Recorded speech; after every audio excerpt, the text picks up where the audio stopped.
So basically the plan is after we go through some introductions, we'll talk about how and why our panelists decided to leave academia and how you went about finding a job in industry, and then what it's actually like to work in industry.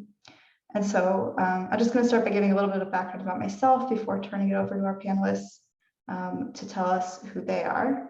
So you all probably know me as the conference organizer, but I'm actually a third-year PhD student in social psychology at the University of North Carolina at Chapel Hill, where I study political polarization and research, and I'm researching methods for reducing partisan divides.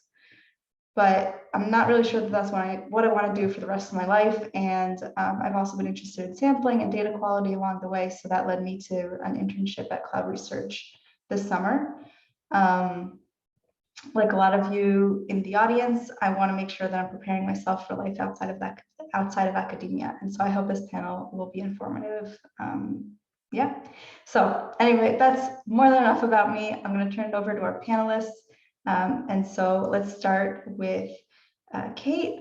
And so I'll have you just tell us who you are, what you currently do, what positions you've held in the past, and what your educational background is. Sure. So hi, I'm Kate Rogers. I am currently a senior behavioral scientist at Zillow Group.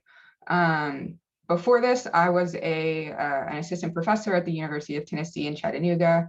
And then basically before that, I got my master's and PhD at the University of British Columbia in Vancouver, Canada, and specifically in personality psychology with what we considered like a minor in quantitative psychology.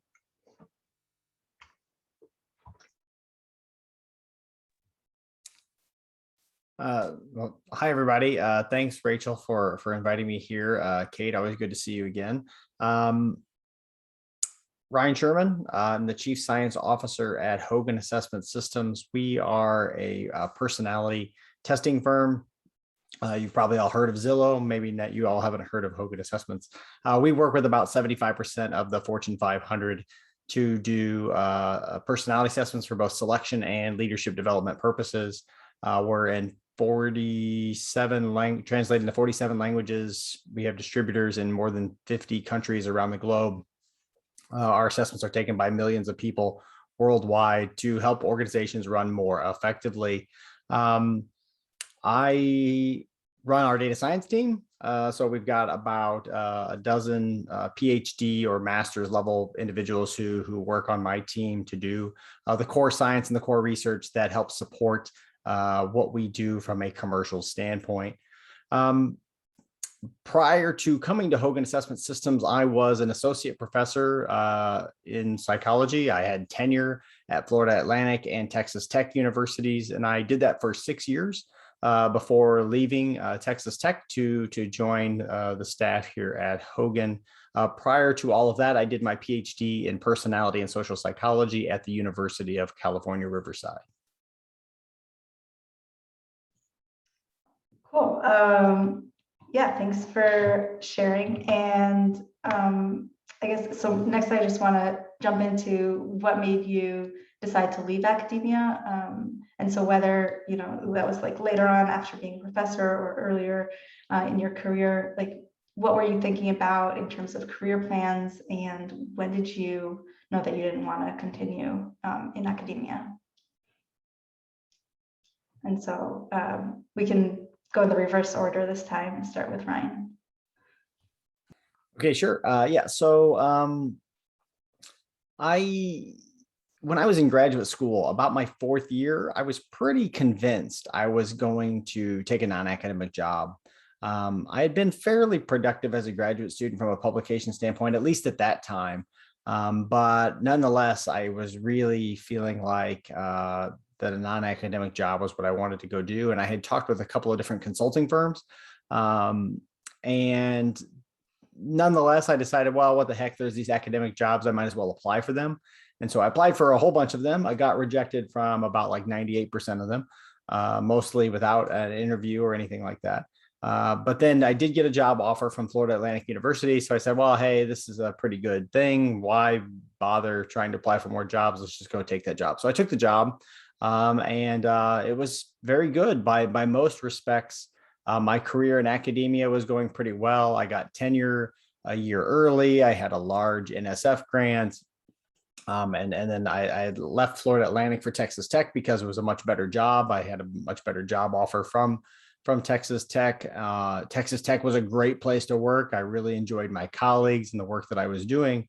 But then Bob Hogan, the founder of Hogan Assessments, called me and said, "Hey, we've got this job opening. I want you to take it." And my first reaction was no, because we had just moved to Texas and we had just built a house. We lived in Florida, and Florida is very expensive. It turns out if you have a house in Florida and you buy it right after the housing crash, the market went way up. And so then we had in Lubbock, Texas is about a third the cost of living of Florida. So it turns out we could build a house. So we built a house, moved into the house. And like the day we moved in, he called and said, "I want you to take this job," which my wife, I think, was going to kill me, because she was like, "What are you talking about? We just moved in here. We just built this house." And so, but that's ultimately what happened. It was that I saw this as a really good opportunity for me to do the kind of work that I find really valuable, to have an impact on lots of people all over the globe, as I mentioned earlier. And so ultimately, that's what made me decide to leave. Was it just felt like a better career opportunity.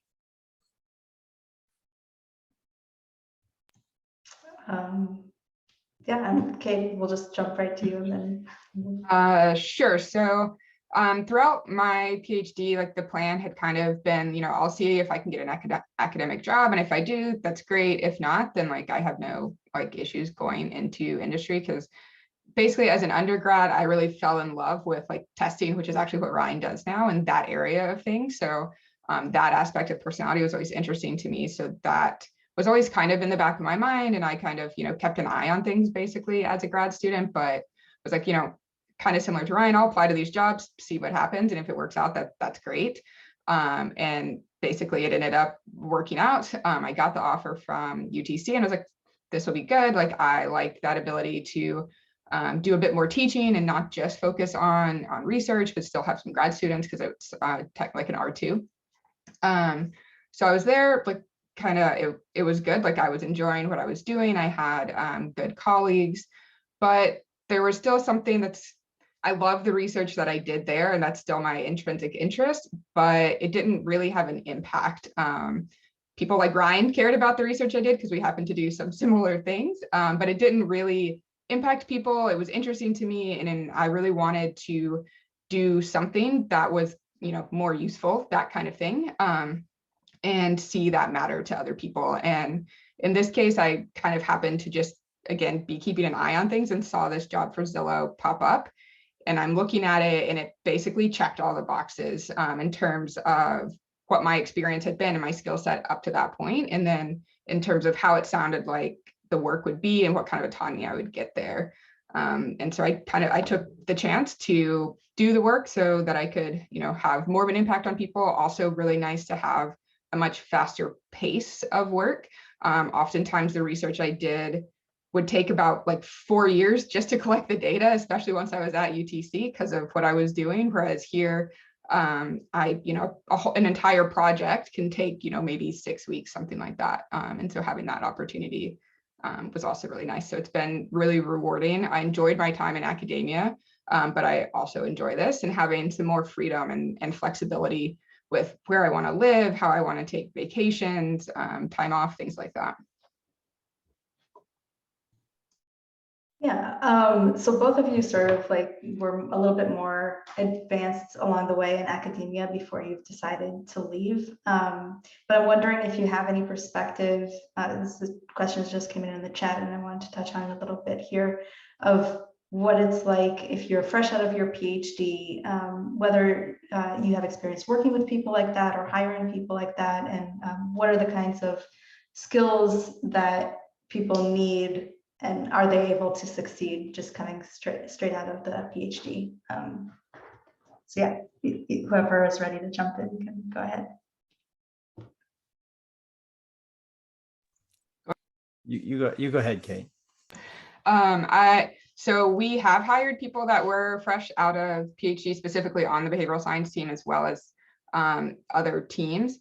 And I think it's fine. Like, I don't think there's really that much difference. I think one of the things that's helpful for people who have had like the academic jobs like Ryan and I had, or if you did like a postdoc, essentially you just have a clear evidence of your ability to do the work kind of on your own.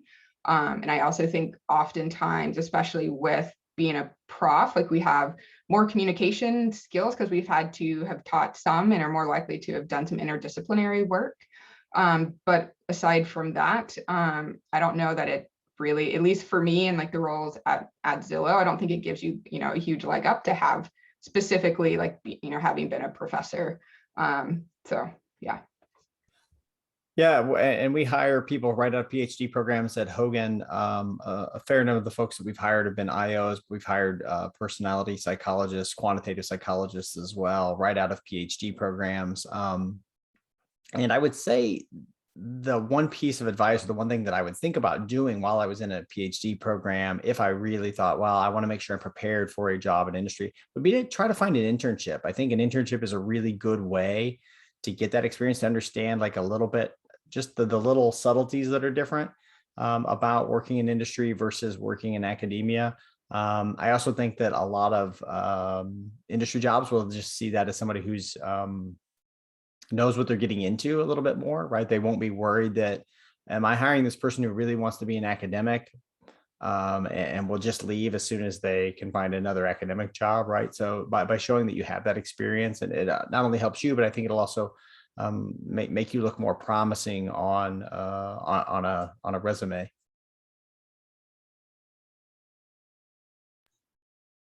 Yeah, so just like diving into that a little bit more in terms of like, what are you looking for in a resume, and what can people do? So other than like an internship, which can be, it can be hard to even get an internship. So sort of, if we're just thinking about like, if you are applying to internships, what are the skills that you can highlight? Or, if you're just trying to apply for a job right away, how do you see, like, what are some things that are like pros and cons of coming out of academia that you can highlight? Well, more the pros, but things that you maybe don't want to highlight as much, or highlight more from what you've gained from your PhD. Yeah, I'll start this time. So one of the things that I've noticed, and I don't know if this is true in all industry jobs, it is very tricky because I've done a number of these panels, and when I talk with other folks in industry, they sort of say the same thing. Like, people want to know, how is industry different from academia? And it's sort of like, well, all of the different industry jobs are so different from each other. It's really hard to generalize a lot of things. But one of the things that I would say is that academia, at least when I was a graduate student and a faculty member, we spent a lot of time really worried about high level methods and high level statistics, mixed effects, regression analyses, structural equation modeling, latent variable, all of those kinds of things we worried a lot about. And I just don't see very much of that in industry. When I've been in industry talks and industry kinds of things, much of the analyses are a lot of the simpler stuff. And obviously in many cases, it's much larger data sets and much more real world and much more impactful. But I guess the thing there is, while it feels very impressive to you to say, well, I'm an expert in hierarchical linear modeling or whatever, like those kinds of things. It's my experience that that's not often the most useful thing in non-academic jobs or in industry jobs. So I would emphasize your core stats background, your core quantitative background, your core research skills. And the funny thing is that when you're a graduate student, you often don't feel like these are skills that you have. You feel like, well, everybody I know has that, which is maybe true in your little network of people. But in most places, you are going to be a real expert with just really basic graduate stat skills.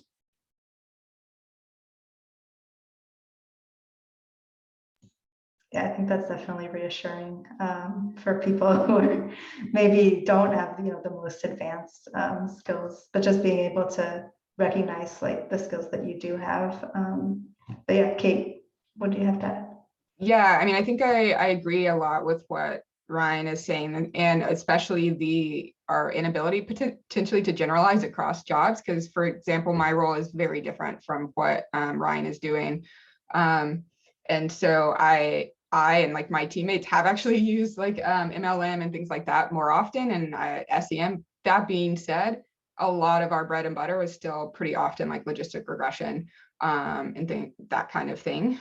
So we do have that like kind of variety, but again, it really depends on the job. And so like the job listings for this role, like did highlight, it said advanced stats and like listed those advanced stat skills, where I would assume you wouldn't see that same thing for, a job posting that, they didn't care about that as much. So I think, yeah, like having a really good grasp on the basic stats, I think is really key, because that also gives you that ability to learn on the job, which I think as academics, we tend to not realize how much you can actually learn on the job, like when you're not a student anymore. So I think that's something to keep in mind. Definitely the research skills in terms of designing studies, designing experiments, being able to, look at really dense writing and, consolidate that, pull out that meaningful information, and then tell other people about it and communicate it in a way that is meaningful for them. I think communication skills is something that we don't often talk about when people are moving from academia to industry, but I think that's something that we really should emphasize more, because we're used to talking to people like with our same background. And if you're going into industry, you likely will not be talking with, people who have the exact same training as you. Like even within PhD training, like I have social psych people, we have sociologists, political science, economics. Apparently you can get a PhD in information, I recently learned. I don't actually know what that means, but like even within that, there's more variability. And then you have all sorts of people who don't have anything like that. And so being able to talk about the research in a way that is meaningful to other people and use it in a way for, in my case, they can make the right business decision is a really important skill that I think people should highlight. Like if you have that, show that, you've worked, across disciplines with people, that you've done the teaching and you've gotten, that's gone well, doing conference presentations, things like that, to really highlight that skill. Because it's also kind of a kiss of death for a person transitioning from academia in their interview if they can't be concise and communicate that key information right away. Like that's not going to fly, because I'm not being concise right now, but that's usually something that I have to worry a lot about, like and thinking through that bit. Yeah, so we just got a question in the chat, which is similar to the question I was about to ask anyway. So great minds think alike. So people often, this is a question that comes up a lot, like where do you look for an industry job?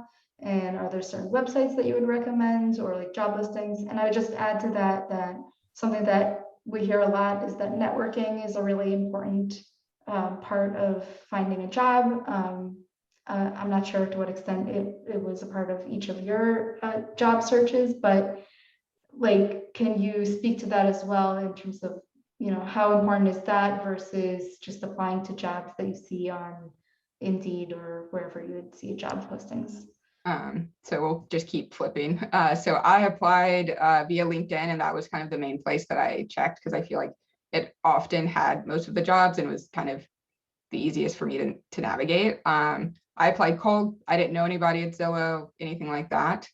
So like for me, networking in terms of actually landing that job didn't matter at all. That being said, I did talk to a lot of people who had transitioned from academia to industry before applying for that job.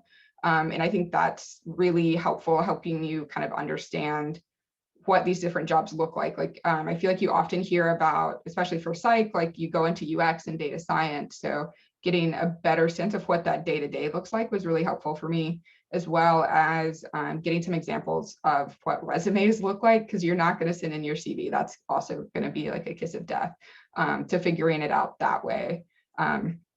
So I think for some people, the networking works and is great, but I don't necessarily think it's necessary, but definitely talk to other people in industry. And if you get a job offer, talk to people in industry about how to negotiate, how to, is this a good offer? Should I take it? And things like that, I think are super important.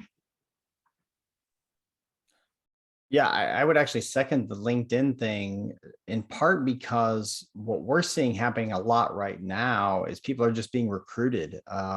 So I mean, we've lost people, we've picked up people basically that we didn't even know we were looking for, or we didn't know other people were like, they weren't even looking for a job. So lots of these people just have their basically their resume living on LinkedIn. And I think there's an option, I could be wrong about this, but I think there's a way to sort of select that you're passively seeking on LinkedIn. So you can tell that how little, well, you can tell that I guess I'm not doing that, since apparently I didn't even know this was an option, but you can check that option. And then my understanding is that that means recruiters can look you up and can find you and can find jobs for you. And we're seeing a lot of that happening right now. People are getting picked up by these recruiters, particularly people with the kinds of skills that you all have. And there was another question on this. A quick question: would you put your publications on your resume or not? So my recommendation is to put the most relevant ones, right? So I think a lot of people would say, well, resume, you don't really put publications on there. I don't think that's really true, particularly for the kinds of jobs you're probably going to be looking for. A lot of people are going to understand what a publication means and that kind of job that you're applying for. But I would try to narrow it down to the ones that you think are absolutely most relevant. It doesn't, and you have to really, you might want to get somebody else's advice on which ones that they think are relevant, because the one that's most near and dear to your heart, the one you don't want to let go of, they might not care about that on your resume. So that's really the key, I think, would be to list. I wouldn't list them all by any means, but if you've got a couple or three that are really relevant to that particular job or role, I would list those. Yeah, I think similar to what Ryan's saying, the approach that I took was basically here, like one of my like bullet points was X number of publications in high ranking peer reviewed journals. Because I think it's something to keep in mind, unless you're applying for a position where the hiring manager is actually from your discipline. If you say JPSP, that's not going to matter at all to them, and probably doesn't matter to a lot of people here. Whereas like that's, high value currency, maybe for my background. So keep that in mind, that they aren't going to know anything about the journal. They're not going to be able to do anything like that. And so having that number on there is helpful. I think Ryan's point about, if you have an article that really sounds like it's super related to what the job is, then yeah, I would also definitely call that out.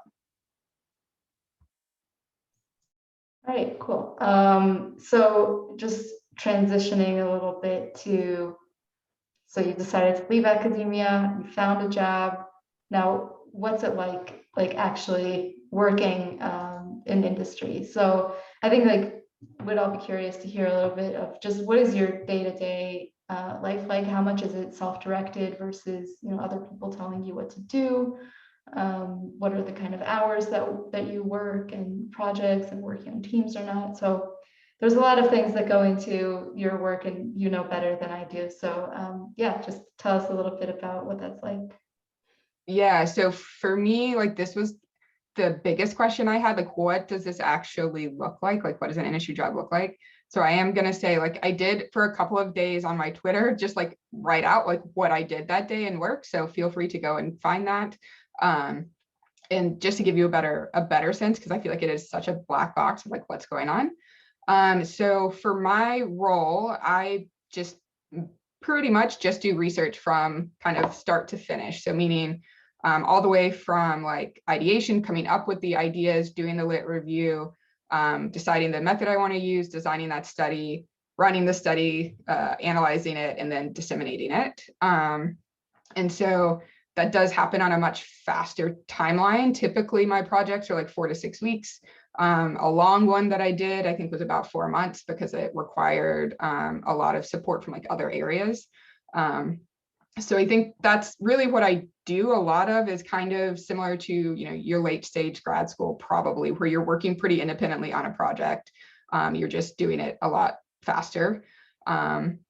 In terms of kind of autonomy, like we have quite a bit of autonomy. The way our team has operated is that each of us is connected to a specific kind of leader in the business. So for those of you who don't know, Zillow buys and sells homes now, like not just showing things on websites. And so for the last 2.5 years, like I have been kind of tied to the area of business where we buy people's homes from them. So like that selling side, people selling us their homes. And so I work with that person to kind of determine where the best opportunities are for behavioral science to make an impact. So the stakeholder would bring like, here's maybe 3 or 4 really burning, big, vague questions or problems that they're facing. And I come and say, okay, here's, from my expertise, like here's where I think we would make the most difference, or here's the unique opportunity we have to make that. So in my opinion, like I have as much autonomy and flexibility, honestly, as I did as an assistant professor. The guardrails are a bit different. So resources for me are not much of a problem now, but I do have to make sure the research I'm doing is related to a business outcome. Whereas as an assistant professor, I had limited resources, and I needed to make sure things could get published so I could get tenure. So I think there's just different guardrails with that. I do have more meetings than I had as a grad student or as a professor, because you do need to connect with people across the business so that you know what's going on. I think in the scheme of things, Zillow is a medium to small organization. I think we have about 7,000 people. And so you have to, figure out who you need to talk to and collaborate with at times to get that information and kind of track it down. But I still, I'm in charge of the projects I do. It's my work, my name, all of that kind of stuff with that. I think that hit on everything that you asked for. Okay. Yeah, I would just add that I think that's one of the big concerns that people have. They think, well, if I go into industry, then I'm just going to be forced to do whatever project. And I think to some extent, there's people on my team that, there are certainly times when you have to do a project that maybe you're not as super excited about. But then again, I felt like that happened in graduate school sometimes too. But there's lots of questions that the people on my staff get to answer all the time. And so I'll give you a couple of examples. My staff, all of them go to PsyOps, some of them go to other conferences as well. And that's all their own research. They can pursue whatever research projects they want and want to present. If we have a research idea, we pursue that. And if that idea turns into something that we can make into a commercial product, then that's great. We go do that. So I think there's quite a bit of autonomy, but I think the bigger thing for me is that pretty much anything that they said, hey, Ryan, we need you to go do research on this, I would be pretty well excited to go do that research, because to me, the work that I'm doing is inherently interesting. And so I find all of that research interesting anyway. So it actually wasn't as big of a concern as I think I would have thought it would be when I was in graduate school. But on a day-to-day basis, I agree with Kate. I have certainly more meetings now. In fact, we did a survey recently of our staff, like how much time do people spend doing various things. And I think about 60% of staff time was working alone, sort of working independently and alone. You might think, well, that's a lot, right? But I don't think it is compared to graduate school or even as a professor, where I felt like I spent a lot of time. You just have to spend time writing, and that's time when you have to be alone. Outside of that alone time, the big chunk of the rest of the time was spent in meetings or in group conversations. We spend a lot of time using things like Teams, chats, and things like that to just keep communication, because the projects that I think you work on in industry it's just a lot harder, I think, to drive a project entirely by yourself. There's so many connected parts in different parts of the business, and you have to get a lot of people to work together on those. And so I think this goes back to something Kate mentioned earlier, which is those communication skills, I think, are really important, in the ability to collaborate and work with other people. Would you say that your timeline for projects is similar to what Kate was saying, like 4 to 6 weeks? Not really. Ours can be quite a bit longer. So it really depends on the project. So my team has several sub teams on it. One of my teams actually is much more like that project timeline, 4 to 6 weeks. That's usually specific clients. A specific client needs a problem solved, we will do a research project designed to solve that problem. That's about a 4 to 6 week timeline. But then we have other research that's ongoing all the time, what we call sort of like quality improvements. So if our core assessments, we're always updating our core assessments. You guys may be familiar with other kinds of personality assessments that exist that basically never get updated. It's always the same items, and it always has been, and they never change them. We actually change ours out all the time. And it's a really tricky and a really challenging process, because it's sort of like changing a car engine while the car is driving down the road. because we can't turn it off. We can't just tell our clients, hey, we're going to be down for the next month while we do some research to update. No, we have to update the thing while it's moving. So, which I think is a really unique challenge that, I don't know, maybe you get challenges like that in academia, but I feel like it's pretty unique to industry to have these pretty complicated problems and go, okay, how am I going to solve all of this with all of these different moving parts and all of these parties and all of these people with a vested interest in how we do this? How can we come to a solution that works for everybody? And so those projects take much longer, years of time. I wanted to add on to Ryan mentioned like the projects that he's doing, or he has like that intrinsic interest in, that inherent interest. I was really worried because basically from all the time from undergrad through being a professor, my interests were very narrow, really just did impressions and personality work. And that's generally not what I do now. So I was really worried that I wouldn't like the work and it wouldn't be interesting. But one of the things that I was really pleasantly surprised to learn is I really just like answering the questions and figuring out the problem and finding that kind of solution. So typically, like I'm pulling more from maybe social psych or JDM or behavioral economics work a lot of times when I'm doing what I do now.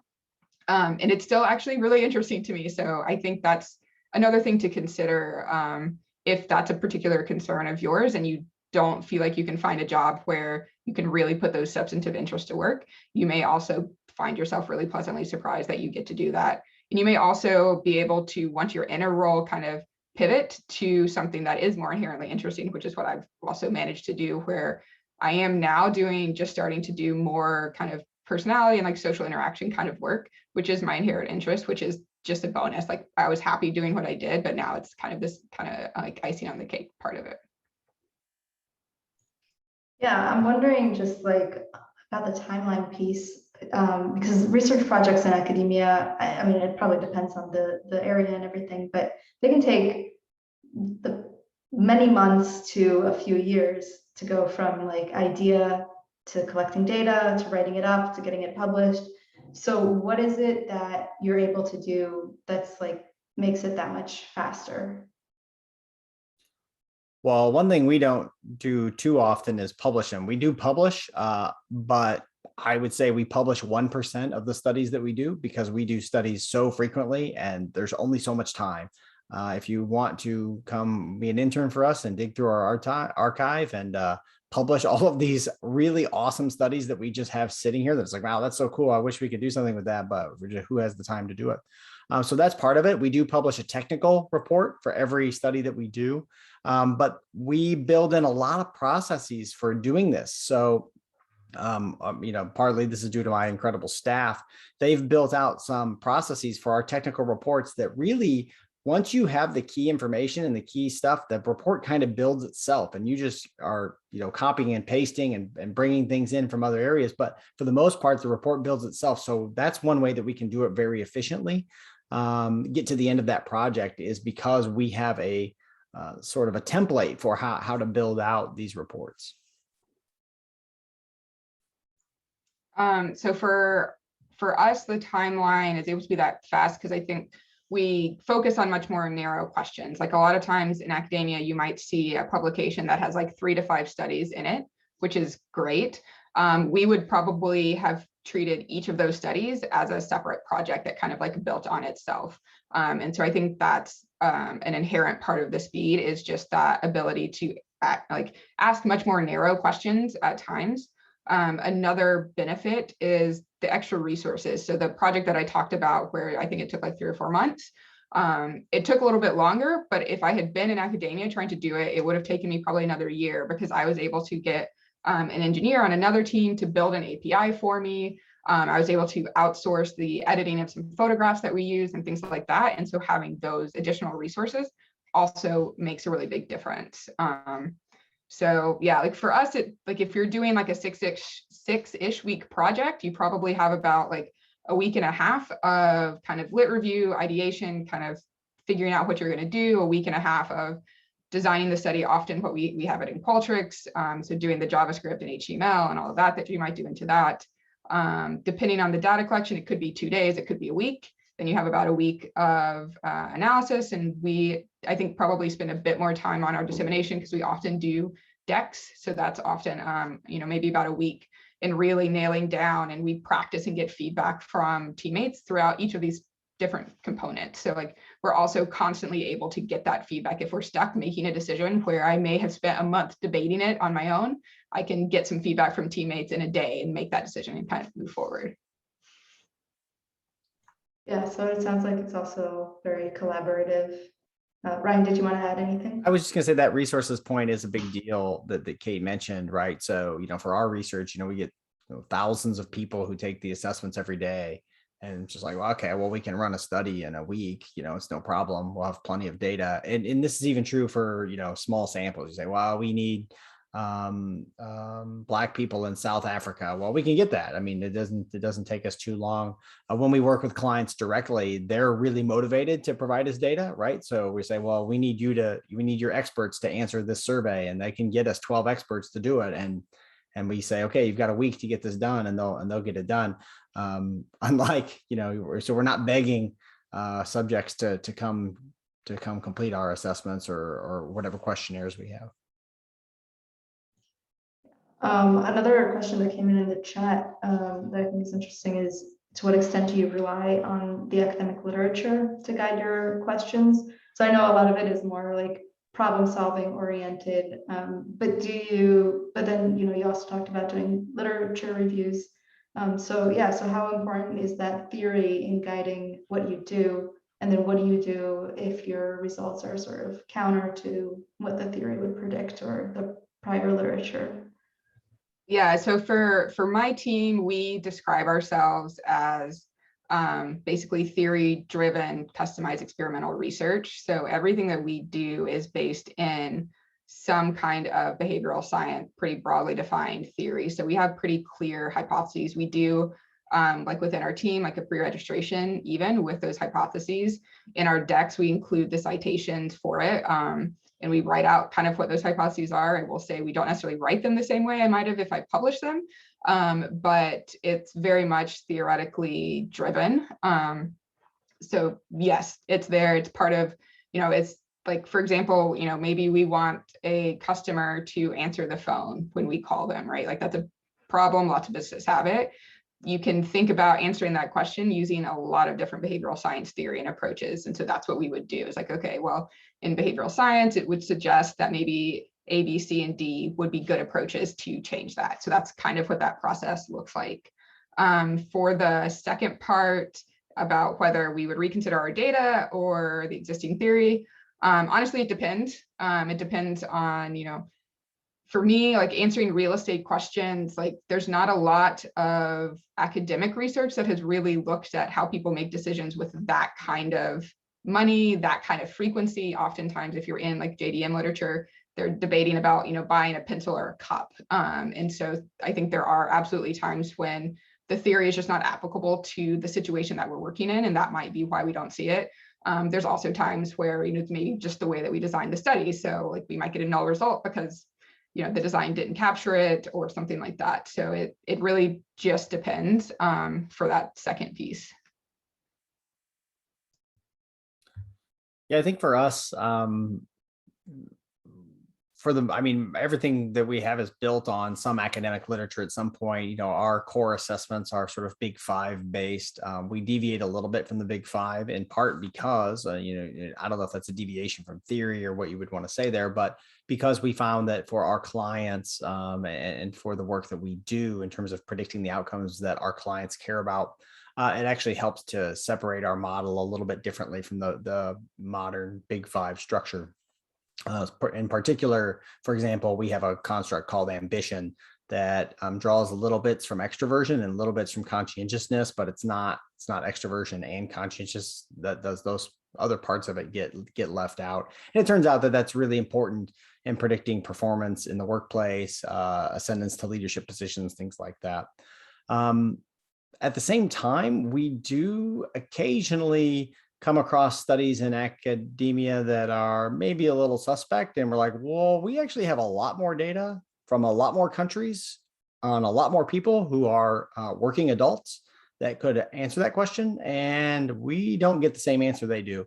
I won't point out any of those in particular right now, but that does happen a fair amount of the time. You'll see some sort of dramatic claims made in an academic paper, and we'll go, actually, that's not quite right. And we have a lot more and better data that says, nope, that's probably not true.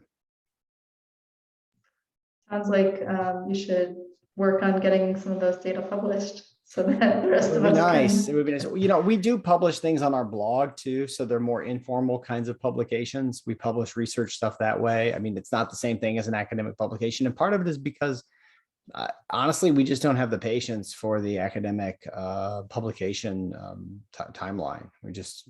We have to go. Our clients want answers now. We can't wait 6 months for, you know, a round of reviews and to do that all over again. Yeah, that makes sense. So another question that often comes up is, what's the work-life balance like in industry, and how does it compare to what your life was like in academia? I guess I'll go first. Yeah, so I would say it was better because, well, it's a little different now since we hit COVID and I'm working from home and all of that kind of thing. But previously, almost all of my staff would leave their computer at the office, which basically meant they had their phone, but they basically weren't working once they left the office. And that included weekends. They also, or if they did take their laptop home, it would be like, I would bring my laptop home, but most nights I would never even open it. Right. So I think it made really clear demarcations in working hours. Whereas when I was in academia, I mean, I would come home from the office and play with my kids for a little bit, and then they would go to bed, and I would sit down at my office computer at home and, work until midnight or something like that. And I just don't do that nearly as much as I used to. So I think it's just really clear when you're working and when you're not now. Yeah, so for me, my work-life balance is so much better. And I think this is also a time to really call out how much this can differ by the workplace you're in, and even within a company, the specific team you're on. So that's something that, for me, my team is great. My Zillow is really great about really pushing for work-life balancing, encouraging people to take time off. And not working outside of roughly 9 to 5. We do have like those hours are flexible, like within that, like where you want to do, especially now that Zillow is pretty much fully distributed workforce. So we're all expected to be, there 10 to 2 Pacific time. But outside of that, like you can kind of structure your day however you want. But again, not in the sense of like working 12 hours a day. I love the fact that like, I'm like, okay, it's 5 o'clock. Or, sometimes it's 4:30 or 4, and I'm like, I'm done for the day. It's fine. I feel no guilt about that. I don't do work on the weekend. I can take a vacation and like not take something to read with me because I need to catch up on articles or something. And, I don't feel guilty, and I find that amazing. So, yeah. Yeah, I would just add that a couple of things to what you just said there, Kate. I think that, you get a lot of times you have paid vacation involved in these, but I think, well, and some have different holidays. This is where I think your point about them all being different really matters, right? So at Hogan, we are closed basically from Christmas Eve until January 2nd. Our offices just close because we just said, well, that's what we're going to do. And, we're a private company. And so we have options to do those kinds of things. On my team, a couple of years ago, I told them that we're going to that kind of flexible hours kind of thing. And this was even when we were in the office, where I basically said, okay, we need you to be available between 10 and 2 in case we have meetings. But outside of that, if you want to come in early and leave early, you can. If you want to stay late, you can. And so we've gone to that for a while. So I think in that sense, it really matters who your manager is. That's one of the big things that I think is different from academia to industry. In academia, you're really kind of your own manager, or people kind of expect you to manage yourself. In industry, you have a manager, and there's a lot of research showing that who your manager is can have a really big impact on your life. So having a good manager really, I think, helps a lot. Yeah, I think one of the things that was difficult or kind of awkward transitioning is as a prof, like I was used to not telling people when I wasn't going to be there. Like I would just do whatever I wanted and then, feel guilty if I wasn't working. I do have to tell people like this is where I'm going to be or when I'm going to be available, and people have to know if I'm going to be out because they might need something from me. But it's just for that reason. It's not because they're like trying to track you or track your hours or make you feel bad about like not being there. It's just a, hey, like if you're going to need something from me during this time, it's not going to be available. So that is a little bit of a difference. And at least for me, it took a little bit of getting used to feeling kind of weird about, telling people where I was going to be because I'd never had to do that before. Yeah, so that was like a little leads into this a little bit, but I'm wondering if there's any other sort of downsides or things that you don't like about being in industry that you miss about being in academia. And then I guess, do you think you'd ever go back to academia? I guess since Ryan muted himself, he's wanting me to go first. So in general, I feel like I have a lot more flexibility with my schedule, especially when I was teaching as a prof. Like I had very restricted times there. That being said, I do miss the extra flexibility that you could have in summers as an academic. I don't miss the guilt that I had that came with it when I wasn't working. So that was always a trade-off for me. But I think that is, a potential downside. Again, very much can vary by what kind of job you're going into. I do miss teaching because I did like that. And so I miss having some of those, aha moments with students like in the classroom and, getting to tell people or getting to tell them about, how amazing personality is. And I miss some of the colleagues that I worked with, some of the people, but I have great colleagues now. I also now do make them listen to personality things. Lots of people are way more familiar with personality at Zillow than they were before. So you can kind of figure out ways to make it work in my experience. Yeah, I would agree with a lot of those that Kate mentioned. I miss teaching students, although now I, give lectures on personality to, working adults and things like that, which isn't so bad. But I certainly miss that part. I certainly don't miss grading. There are a lot of meetings and not the most. It's not always, especially when you're doing the Zoom meetings or those all the time. It's not necessarily the most fun to be in those kind of meetings. So I think that part sort of wears on you a little bit, just being in meetings all the time and feeling like I need to get some work done. But I think for me, one of the other big differences is that when I was a faculty member and I had graduate students, I felt like we were like colleagues and friends and could work to right, could be friends with each other and know things about each other's lives and all of that. And it's a little different with me managing people. Like I still consider, I care about the people who work on my team and we do spend time together a little bit outside of the office or outside of work. But I do feel like I have to limit that quite a bit more. That sort of socializing, because one of the big differences is I have to evaluate the performance. I have to make bonus recommendations. I have to make pay raise recommendations. So unlike with my graduate students, right? I didn't do that I didn't change I had no control over what my graduate students were getting paid, right? So those kinds of things do make it a little tricky. I think for me to have close friends who I work with at the same time, right? So I work with them and we're friendly and we like each other, but it's hard to get too close with the employees when you are the one managing them. Yeah, that's interesting. Something that I hadn't really thought about before. Do you feel like you have those more like colleague-like relationships with other managers at your level, or is it like pretty isolated just in the team? Like you just work with your team? Yeah, so there is certainly that part.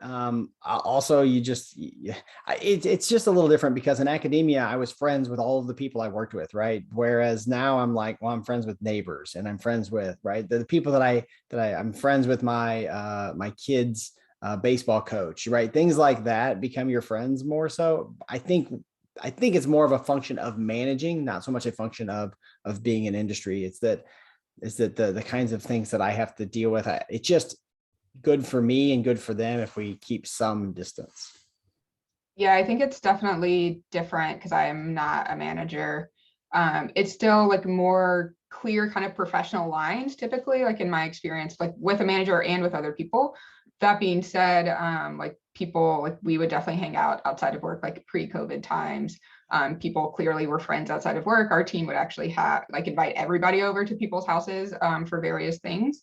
But in general, like there are more professional lines, but again, like you can, yeah, definitely form those relationships. And it's not necessarily a bad thing that there's those more Yeah. professional lines. Yeah, I think there's some perks to having that more professional, like in that separation and not just being Facebook friends with everybody you work with and that, you know, that kind of thing. I think, yeah, there's good things about that for sure. Yeah, so I want to jump to a question from the chat. So looking over the next 10 years, do you think there's going to be more of a demand for PhDs from the social sciences in industry? And then do you think that demand will lead to more part-time consulting jobs for faculty or potentially PhD students who would like more industry exposure and more supplemental income, I guess? Well, hard for me to forecast exactly what kind of things industry will be looking for. I think the answer is probably yes. There's a really useful skill set that folks who have backgrounds in social sciences or have PhDs in social sciences have, which is the ability to solve problems with data, right? To create data-based solutions to problems. If we look over the last 30 or 40 years at companies in America, at least the companies in the United States that have made data-driven decisions are the ones that are surviving and thriving, and companies that have sort of said, well, I don't know, let's just go with how we feel or however the CEO feels or thinks, right? And aren't using data to drive those decisions are closing down, right? They're struggling. So I think there's going to be there's continue to be a demand for database decision making, and that's a skill set that people with this background can bring. So I think that's true. I also think that many faculty member probably should be doing part-time consulting. I think most faculty jobs, actually, if you look at your contract, pay you for 32 hours a week. At least they say you can do consulting 8 hours a week, which I read that as, oh, you're only paying me to work 32 hours then. So you can take those other 8 hours and go do something with those. And, you know, there's really good consulting opportunities, not just for your wallet, but also to really help solve lots of problems, and people can rely on your expertise and knowledge to help solve those problems. And they're willing to pay you for that knowledge and expertise because to them, it's worth it. Yeah, I think I would agree with everything that Ryan said. Definitely read very closely like what your contract says, because it can vary. Because I did do some consulting as a professor. It wasn't actually related to what I'm doing now, but that did happen. But I did have to read like the fine print to make sure it's okay. I think the one thing for people to keep in mind, like if you're thinking you're going to do part-time consulting or something like that the industry might be on a very different timeline and schedule than what you're on. And so making sure and being very clear with what those deadlines look like up front are going to be really important for making sure that it works out for both sides. Because I think we've touched on a lot of times industry is going to move a lot faster than what you're used to for like as a prof or as a grad student. So yeah, and I think absolutely people are going to, I mean, they already appreciate the PhD skills and kind of whatever discipline, because you have that ability to you've demonstrated an ability to learn, to do this work by yourself, to not need a ton of guidance or extra support. And that's really valuable. It's just figuring out the best way to kind of highlight the skills that are important for the specific job you're looking for. Well, and I think I would add to sort of reiterate a point that you made earlier, Kate, which is that probably for most PhD students, you know, you might be thinking the skills I need to work on are R, or I need to work on data analysis, or I need to work on reading these research methods books, or, you know, whether I should use p-values or Bayes factors or those kinds of things. And maybe that's, you know, certainly that's interesting and important in academia. But I think for a lot of industry jobs, the thing that's going to make or break the difference is your ability to do presentations. Can you present information in a way that people can understand it clearly? People who don't have backgrounds like you. Can you build networks effectively? Can you work effectively in teams? And those are skills that you don't really get taught, at least not explicitly in graduate school, that turn out to be really important in the workplace. So I would be thinking about ways that you can work on those skills too while you're in graduate school. And I think to add to that, the other piece often is that ability to translate a business question into a research kind of approach, or how to answer it with your background, because it takes some time to figure out what the business side might be saying, and then figuring out what that question really means. And sometimes they ask a question and they don't actually, that's not actually the question they mean sometimes. And so figuring out and knowing how to dig into that more and get better information and really translate that for them is another piece of kind of that communication and teamwork aspect. Yeah, so there was a question in the chat a little bit ago of when does the intern hiring procedure usually start? So that probably varies by company, but if you can say about your own, if you're hiring interns for next summer, for example, when would those applications typically open? We hire ours pretty well on the academic schedule, because most of our interns are graduate students. So we hire interns who start in the fall, we hire interns who start in the spring, and we hire interns who start in the summer. The process for that is usually so right now we're just getting started on looking at what we want to do for spring interns. We figure out how many interns do we have coming back, and how many slots do we have open, and then we'll post those on our website. So for Zillow, we typically do internships in the summer because we'll have undergrads and grads and MBAs across the company. So typically that's the time frame that they would be doing the work. And I think I'm trying to remember the last round. I feel like we were kind of interviewing people maybe end of November through January, February kind of time period for those roles to then start in the summer. So that's roughly what I think it was happening. Yeah, so it sounds like now would be a good time to start looking at different companies and see if they're starting to list their internships, or in the next few weeks probably. Yeah, and internships will also show up in LinkedIn. That'll, they'll pop up there too. It's not just the full-time work or something like that. So yeah. Yeah. So I'm just going to open it up. If anyone wants to ask any questions live, you can go ahead and raise your hand and we'll call on you, or you can keep throwing them into the chat. We're going to go until about 1:25 Eastern time, so another 10 minutes or so. Just give people a little bit of a break before the next session.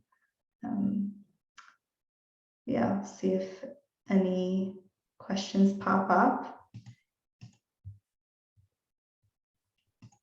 In the meantime, I've got a question. Yeah, so hi Ryan and Kate, thank you so much for giving really valuable insights.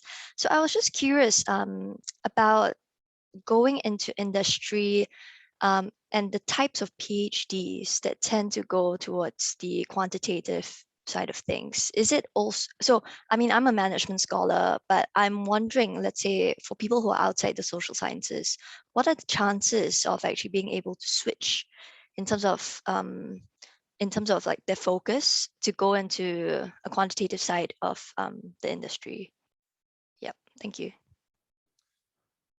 Well, I mean, I think we've talked a little bit about some of the quantitative stuff as skill sets, but I would also point out that I know people in industry who they would not talk about their quantitative strengths in particular.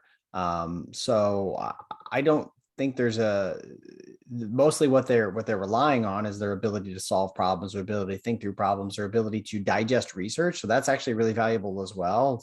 Somebody wants to know, is there research on this? And you can actually go read a research paper. Like you guys are all experienced enough at reading research papers that you could probably read a research article in a medical journal. And even though you might not understand all of the technical medical jargon, you would be able to understand what's going on, what they did, what the key findings are, and how to interpret those findings.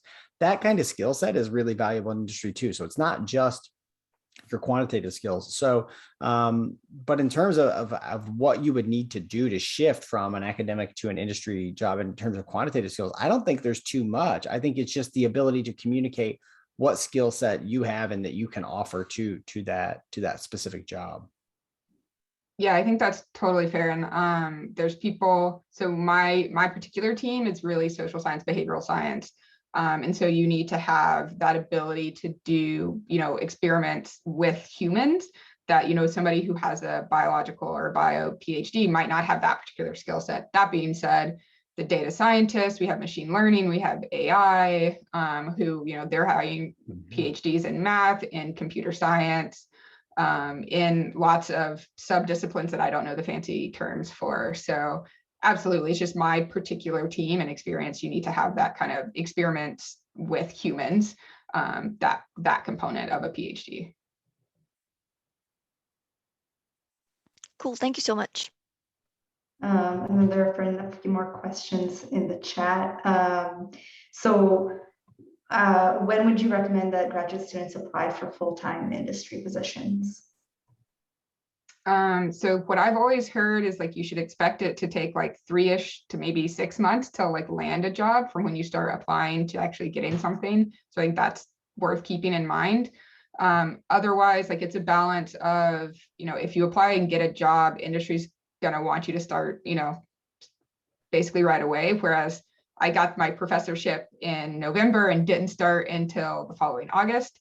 So kind of keep that in mind, but I am personally of the opinion of, always be applying. It doesn't hurt to apply, and kind of go from there. Yeah, I mean, that's kind of what I would say. I would apply now. We've had people who've applied that haven't finished their, a really good time to apply for sure is when you're all but dissertation, right? That's the only thing you have left to do. You've finished all your coursework. Of course, your faculty advisor might not be that thrilled about that, but that's a really good time for you to personally apply. I mean, look, in many respects, the whole point of getting a PhD was also to get a job and a career. And so if you can have a job and a career, then maybe it's time to stop doing whatever it is that you're doing from a PhD standpoint, or to put that career and job as the primary focus and the PhD as a secondary focus. And I think to that, like you don't owe anybody anything, whether that's your advisor, your university, don't do something shady and leave somebody in the lurch, that kind of thing. But otherwise, like you should do what's best for you, like full stop. So yeah, that's something that I've heard conflicting advice about, is whether, like, if you know that you're going to go into industry, whether you should just, if you're, let's say in your 4th year of a PhD, if you should just basically quit your PhD and get a job if that's what you're going to do anyway, or if it's worth just having that credential. Does it make a difference in terms of your potentials for pay raise or advancing in the company or anything like that, whether you actually have your PhD? Our company is based entirely on experience. Whether you have a PhD, master's, whatever, doesn't really matter. It's much more based on how much, and we count that towards experience, right? So if you have a PhD and you're applying here, we count, in terms of thinking about what pay rate and all of those kinds of things, we count that as like 5 years of experience. But once you're here, like if you're here and you're finishing your PhD, we don't get double credit. You don't get credit for doing your PhD and for working here at the same time. So it's really just that how many years of experience do you have doing that kind of work is what matters to us, not what degree you have. Yeah, so far, so my team at Zillow is pretty new. We've only been around like 2.5 or 3 years, and we're also pretty small. There's 5 of us. Historically, we have required people to have a PhD to be hired for this particular role. I don't know that I would give anybody advice about quitting versus not quitting, because I think that's up to you. Because I think in the end, regardless of having a PhD or being ABD, probably 10 or 15 years down the road, you can be in the same place regardless. But it might certainly change that starting point, or maybe how quickly you get there. I would say that, and I think somebody asked a question earlier about possibly going back into academia after industry. If you would think that might be something, you should probably go ahead and finish that PhD, then that'll make it a lot easier. Yeah, that's true. Yeah, I think that's good advice. Another question here is it okay for people to message you on LinkedIn or Twitter with more specific questions? And like, whether that's people who are in this panel right now or just in general, when you receive a cold message from someone you don't know, how well do you take it? And is that something that's sort of like normal to do? And if people are doing that, do you have any tips for how they should reach out to people? I try to respond to people, but I'm not always the best about recognizing that I got a message. So it might not happen. I think if you're I think it can be fine to do it, because I think worst case scenario, people just don't respond and it's whatever. But I do think you should be respectful in terms of kind of people's times and the kind of questions you might start, asking. Like if somebody just came out and was like, hey, you don't know me, how much money do you make? Like that's probably not going to get an answer. So just be kind of thoughtful with that and thinking through, like, if you have 100 questions, don't all, send those either, because it takes time to answer things. So yeah. The other one that I know does bother people a little bit is basically asking for you to get them a job, right? Can you get me a job? I would like to get everybody a job, but that's not always the easiest thing for me to answer. But in terms of, I think I'm pretty bad in the sense that I try to respond to everybody. And if anybody sends me a LinkedIn friend request, I always accept it. And then I get these messages like, oh, hey, I'd like to sell you this thing. So I'm really bad about that. I should notice that these people are just trying to sell me something, but I'm like, oh, they probably know me and like me. And then they know they just want to sell me something. So as long as you're not doing that, that's cool with me. All right. As we're wrapping up, I just wanted to give you an opportunity to have a few last parting words of advice, or anything that you feel like we didn't really touch on that you want to make sure that people are aware of. I'll let you go first, Ryan. Yeah. Okay. Thanks, Kate. I would say I did see a question from James in there about pay, and I would say that that's one of the sort of stereotypes, is that industry pays better. I think it's probably true. I think if you look at databases on pay and all of those kinds of things, we see that industry jobs do tend to pay better on average. That doesn't mean every job will pay better. In my experience, industry jobs do pay better. I don't think there's anything wrong with somebody saying, hey, I took this job because it pays better. I mean, look, it's your life. You get to choose what you want to do with your life. You shouldn't feel guilty because somebody else wants you to do something else with your life. But I will say that in 6 years in academia, I got 6% total pay raise, 6% total, not 6% a year, 6% over 6 years. And I got a 5% pay raise in my first year in non-academia. And I won't say around about that percentage every year ever since. So I do think that academia is not quite as sensitive to, I lost money every year I was in academia because it got more expensive to live where I was living than I was getting in pay raises. So I think you do have to take care of yourself in that respect. Yeah, I would, basically echo everything Ryan just said about the pay raise or pays being better in general. That's been my experience.